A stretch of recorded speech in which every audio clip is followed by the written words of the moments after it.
Hello and welcome to Sonic Lore, History of Mobius. In my previous retelling of the Archie Sonic story, I left things off with Alexander and his subjects forming the Kingdom of Acorn. Now it's time to continue from where I left off. When we last left off the story, Alexander and his followers had built the city of Mobotropolis. Under King Alexander's reign, his people lived peacefully. Eventually, he had a son named Theodore. Alexander taught Theodore everything that he knew until it was time to pass the throne to him. Theodore maintained the peace that his father had obtained, and soon he had a son named Emerson. It seemed like the utopian society that Alexander had envisioned many years ago would last forever. However, it quickly shattered on one fateful day. It happened when Emerson came to a roundabout creek and encountered an overlander noble. When Emerson met the overlander, he introduced himself, and the overlander named Paladin did the same.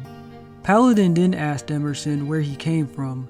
Emerson told him that he and the group were traveling back from the north. He then said that he left the group for a bit because he felt like taking a walk before they continued their journey.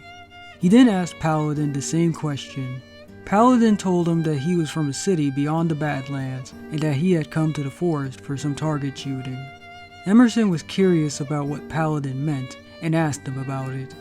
Paladin slowly took out his gun from its holster and then shot down a tree branch. Emerson told Paladin that he was very impressed by Paladin's weapon. In response, Paladin invited him to try it. Emerson accepted and climbed his way to the other side of the creek by using a nearby tree. Paladin was impressed by Emerson's climbing skills and asked him if he could shoot. He gave Emerson his gun, but Emerson didn't know how to use it. He told Emerson to aim at the branch and then pulled the trigger. Emerson shot the branch, but was knocked back by the gun's recoil. Once he recovered a little, he handed Paladin his gun back. Paladin asked Emerson if he wanted to see him shoot at something challenging and aimed his gun at a bird. Emerson suddenly jumped in between Paladin and the bird and ended up being accidentally shot. His dying words were telling Paladin that taking a life was wrong. Paladin was horrified that he had murdered his friend and fled the area. Theodore called out to his son and soon found his dead body. He saw Paladin run from the area, but he was too distraught over his son's death to chase after him. Instead of swearing vengeance, Theodore carried his son back home. He later forbade his people from contacting overlanders, and he banned the use of gun-like weapons. Theodore later had another son named Raphael. Life became difficult for Raphael when he became king at a young age due to his father's death. Because of his inexperience, Raphael was often seen as being pushed into authority too early. He spent most of his life ensuring that his son would be ready to take on his responsibilities. Years later, a descendant of Raphael named Julius became king. Julius led a massive expansion of the kingdom and was the first person to discover the last remaining bit of the source of all. He made it a tradition for his family to bond with the source and made his subjects worship it above all things. Eventually, worshipping of the source faded over time. The next known ruler was a person named Romulus. Romulus focused on building the Acorn's power and authority. He moved Mobotropolis to the spring well of the source of all and hid the finer details about his discovery to add a hint of mysticism to the Acorn line. The people of the kingdom later had a king named George. George led his subjects in a terrible war against the Overlanders. George's successor, Abraham, cleaned up his mess by introducing the first baronies to the kingdom's southern holdings. King Reginald helped the kingdom's art flourish, while King Sylvanus brought the power and solidarity needed to face the Overlanders. King Sebastian was an adventurer who quickly brokered peace with the Overlanders so that he could travel across Mobius. He oversaw the stabilization of Down Under and put an end to a power struggle in Mercia in favor of the O-Hedge line. Things drastically changed during King Frederick's reign. It all began with the last surviving members of the Ixis Order named Agunus, Siguna, and Nuskow. The three were looking into Mobius's past to see what caused the planet's destruction back then. They planned to harness its destructive power for themselves, but their search was in vain. Agunus voiced his frustration with their failure, and Siguna couldn't help but agree with him. Nuskow reassured them that there was another way for the group to obtain power. He stated that he had increased his mystical powers along with his command of their elements. Agunis and Saguna were outraged at Nuscal's claim, but he reminded them that they shared the secrets of their respective elements with each other. He then pointed out that the group had only one other element to master, fire. But to master fire, the group would have to venture to the sun to learn its secret. To get to the sun, the group first had to traverse the land with Agunis' earth magic. Then, they would have to swim through the sea with Saguna's water magic, and finally, they would soar through the skies with Nuscal's air magic until they reached the sun. With their plan now set, the group set forth to obtain the power of fire. However, all three wizards planned to betray one another. As soon as the group started racing across the land, Agunis revealed that he had kept a portion of his earth magic to himself and used it to dive into the sea first. Saguna was briefly shocked at Agunis' betrayal and used his portion of water magic to beat the other two to the skies. With the group's betrayal of each other now in the open, Nuscal used his portion of air magic to fly ahead of his former comrades. Before Nuscal could get far, Agunis grabbed onto Nuscal's ankle and Saguna grabbed onto Agunis. The wizards fought as they dove into the sun until their bodies merged into one and their combined form fell back down to Mobius. The next day, while King Frederick was having breakfast with his wife and his son Maximilian, the doors suddenly flew open and the three wizards' combined form introduced himself as Ixis Nagas.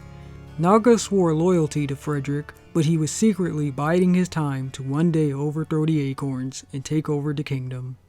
Meanwhile, the humans built a research facility called the Space Colony Ark. The Ark's purpose was to unlock the secret of immortality. An overlander named Gerald Robotnik joined the project to work on a cure for his granddaughter Maria. Maria had developed an incurable disease known as neuroimmune deficiency syndrome. Gerald's research into immortality became known as Project Shadow.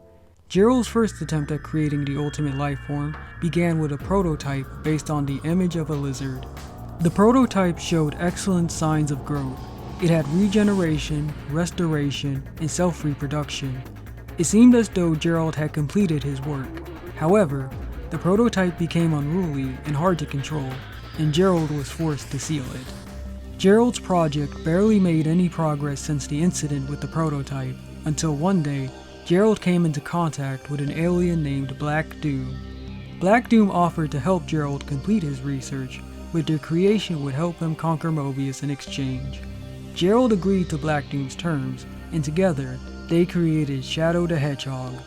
The military known as GUN was interested in Gerald's research and wanted it for themselves. When GUN approached the Ark, Maria spotted them, causing Gerald to panic. Gerald told his granddaughter to flee with Shadow to the escape pods. After Shadow got into a pod, Maria was killed in front of him. Before she died, she was able to send Shadow's pod to Mobius. The colonel and his men quickly caught up to Gerald and demanded that he hand over Shadow. Gerald refused, but he was held at gunpoint and then taken to Prison Island. Once they arrived on the island, a team of scientists told the colonel that Shadow's pod had landed on the island. Gerald asked if Maria was safe, but the colonel told him that Maria was killed. Gerald was devastated about the news, and his grief was soon followed by madness. Gerald, in his insanity, decided to avenge Maria by destroying the planet. He planned to use the Eclipse cannon to destroy the world. To ensure that his plan was carried out, he reprogrammed Shadow's memory to carry out his plan, and he hid a microchip that contained his records. The colonel monitored Gerald and became worried about his hidden agenda. He decided not to take any chances and had Gerald executed. He then had the island sealed off and abandoned. Some years later, in the overlander city of Megapolis, the Kintobor family recently had a second son named Julian. Julian was gifted with a high intellect, but he was often teased by his older brother Colin. Years later, Julian became the assistant of a geophysician named Nate Morgan. Nate and his team worked to create a replacement for fossil fuel to help clean the polluted air in the countryside. Nate wanted to test out his experiment, but he was hesitant. Julian assured him that he had checked all of the calibrations, and he told Nate to seize his moment. Nate fell for Julian's manipulation, and disaster struck. Nate's experiment caused an explosion, though there were no casualties. Nate was arrested and charged with numerous crimes. His sentence was to be banished from Megalopolis forever, giving Julian control of his lab. Nate made his way through the Badlands and into the Great Forest. There, he met King Frederick and his men. Nate believed that the Mobians would kill him due to the violent history between their people, but Frederick proved him wrong by extending his hand in friendship. Frederick gave Nate a position in the royal court, and Nate became like an uncle to Max. When Max turned 10, his father took him deep within the castle and revealed the source of all to him. Max walked into the pool that contained the source and bonded with it. Just like his father and ancestors, Max was now being guided by the source of all. When Max emerged from the pool, he was covered from head to toe in gold and silver. His father told him to step into a tub where the remaining part of the source was drained from Max's body and forged into the Sword of Acorn and the Crown of Acorn. A year later, the source guided Frederick to have Max betrothed to a noblewoman named Alicia. A few years later, with Frederick's help and the Chaos Emerald, Nate finished the work he started in Megalopolis and created the Power Rings. The Chaos Emerald and Nate's Power Ring helped Mobitropolis advance rapidly. The Power Ring became known as the Fifth Element, and Nate was hailed as a hero. Max was soon married to Alicia and took over his father's position as king. Nate was later named as the Environmental Ringmaker. Now that he had a new position, he spent his time teaching the kingdom's brightest minds. Among them were two brothers named Charles and Jules Hedgehog. As Nate's popularity grew, Ixis Nagas felt threatened by his presence. He tried to convince Max that Nate was treacherous, but Max refused to listen to him. Nagas decided to team up with Warlord Kodos to get rid of Nate. Nagas and Kodos formulated a plan that involved a group of lost overlanders in the Great Forest. Their scheme began with Nagas manipulating the emotions of the overlanders. Meanwhile, Nate was escorted by Kodos and his men while performing an environmental survey on the Great Forest. When Nate and Kodos ran into the Overlanders, Kodos ordered his men to attack the Overlanders, and the Overlanders fought back. The fight between the two groups was so fierce that it could be seen and heard from Castle Acorn. The battle ended with the Overlanders and Kodos' men killing each other. Nate was barely hurt, but Kodos was heavily injured. When Kodos regained consciousness, he told Max that Nate gave away their location to the Overlanders, and Nagas backed up his lie. Max and his wife were torn about the situation, so Nate decided to banish himself from the kingdom. After Kodos fully recovered, he and Nagas met to talk about their scheme. Nagas was delighted that they had succeeded in getting rid of Nate and called their plan a masterstroke. Kodos agreed with him, but then he stated that there was one other problem. Nagas asked Kodos about it, and that's when Kodos swung his axe at Nagas. Nagas vanished in a puff of smoke, and Kodos figured out that he had attacked an illusion and that Nagas was safe in his lab. A projection created by Nagas suddenly appeared in front of Kodos. Nagas told Kodos that he expected the warlord to betray him. Kodos threatened to kill Nagas, but the wizard remarked that he wouldn't let Kodos catch him. He then stated that he planned to hide in the Zone of Silence until the war was over. After Nagas fled to the Zone of Silence, Kodos and his troops impounded all of his possessions. Meanwhile, Julian's older brother Colin lost his wife when she gave birth to their son. Colin decided to name his son after himself. Colin Jr. had a difficult childhood due to his father's lack of parental skills. He developed an interest in electronics to make up for his lack of social skills.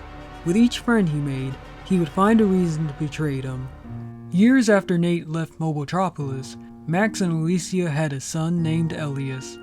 A year later, various people moved to Mobitropolis. Armand and Marie Di Couletti had moved from Mercia to Mobitropolis with their young son Antoine. Armand joined the army and quickly rose in the ranks until he became a general and an advisor to Max. A walrus couple from Walrus Island moved to Mobitropolis for new opportunities outside of the herd life. Sherman joined the army, and his wife Georgette gave birth to their son Boomer 2 years later. Things took a turn for the worse when two scouts from the opposing sides met each other while doing their job. When the two met, they discussed their desire to avoid a war. They planned to discourage both sides from fighting by telling them that the land would give the enemy group the advantage, thus making war futile. However, before they could carry out their plan, some of Kodos' thugs caught them and brought them to him. Kodos was furious at the scouts for trying to make peace between the two groups, and he executed them on the spot. He then had his men send their dead bodies back to their groups, and he also had them send a threatening note as well, which made it seem like the opposing side had killed them. The incident caused each side to see the other as savages and for war to break out.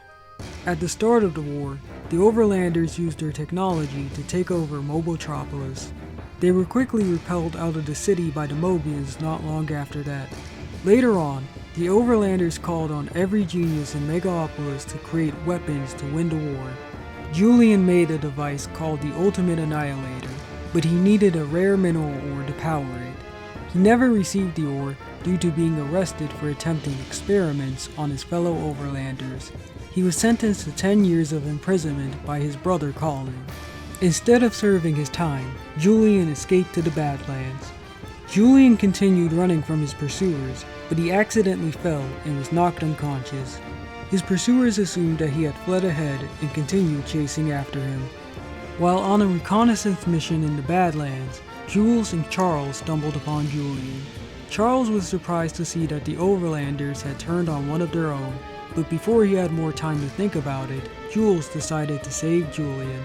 Charles was concerned about saving an Overlander, but Jules believed that Julian was the key to winning the war. After Julian regained consciousness, Jules and Charles took him to see their king. Julian told Max about his people's strengths and weaknesses. After listening to Julian, Max decided that he was the person best fit to lead the Mobian army. Later on, Armand tried to convince Max that he was making a mistake with Julian, but Max refused to listen since he was determined not to repeat what happened with Nate. A few months passed by, and very few suspected Julian of having ulterior motives. One day, Kodos called Julian to his quarters. Kodos told Julian that he wanted to talk about something other than the Overlanders' tactics. Julian asked what Kodos wanted from him. Kodos decided to be upfront with Julian, so he stated that he wanted to team up with him. Julian was baffled by Kodos' statement, but Kodos told Julian to follow him. Kodos led Julian to Nagas' old laboratory. He then grabbed a weapon that Nagas had made called the Atomic Mace and gave it to Julian. Julian was impressed by the weapon and asked Kodos if there was more to show. That's when Kodos revealed the portal to the Zone of Silence. As Kodos was boasting about their potential to conquer Mobius, Julian snuck up behind him and knocked him out with the mace. Julian insulted Kodos for believing that he would work for him. He then opened the portal and sent Kodos into the Zone of Silence. Julian later lied to everyone about what had happened to Kodos.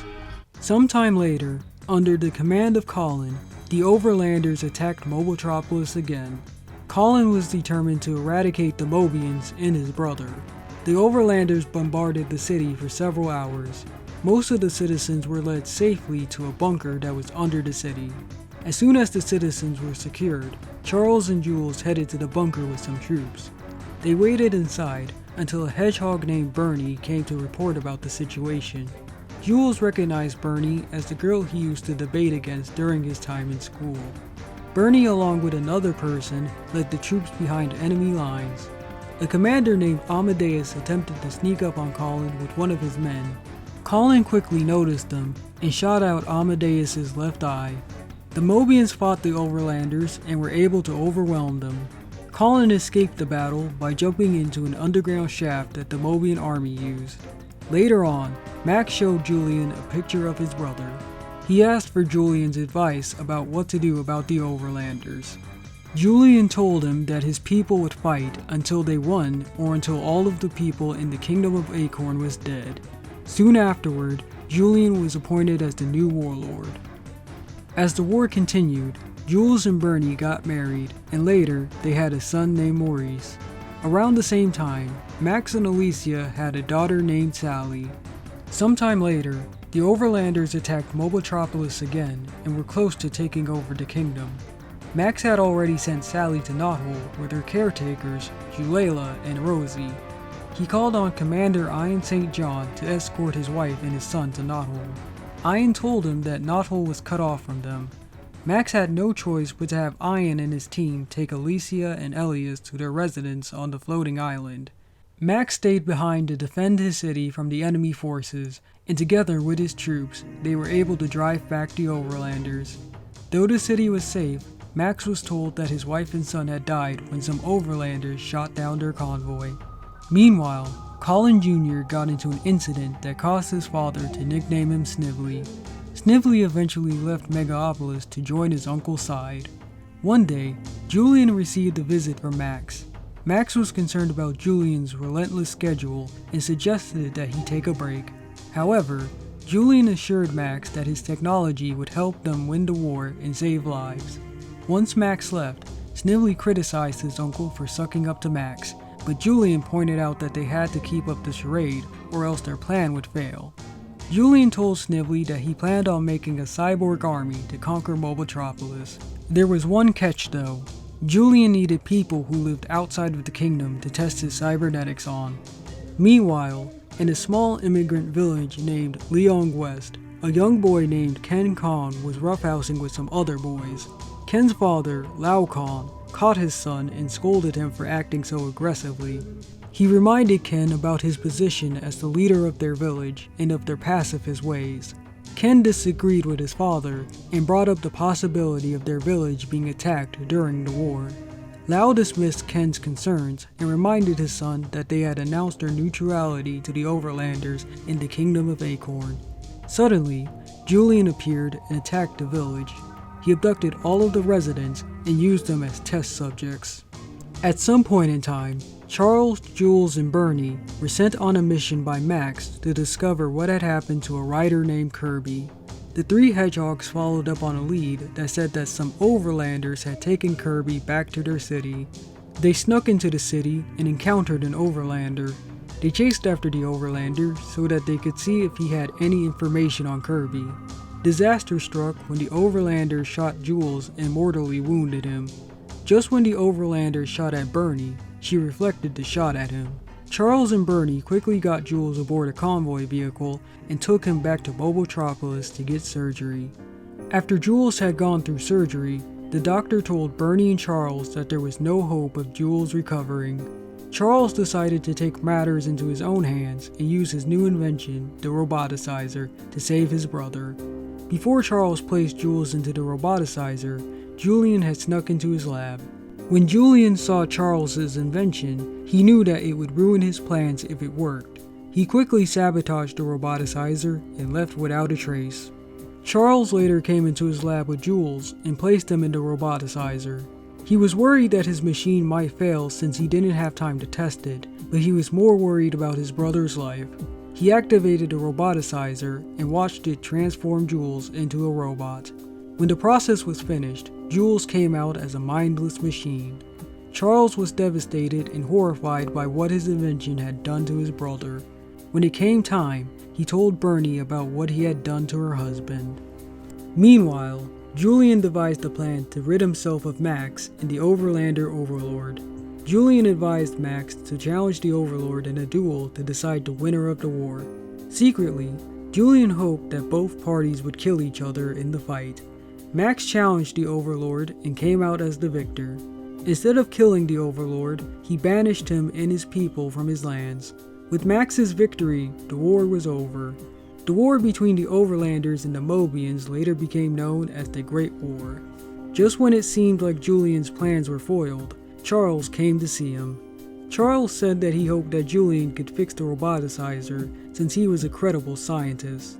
Julian tried to encourage Charles, but Charles told Julian that he wasn't fit anymore and left.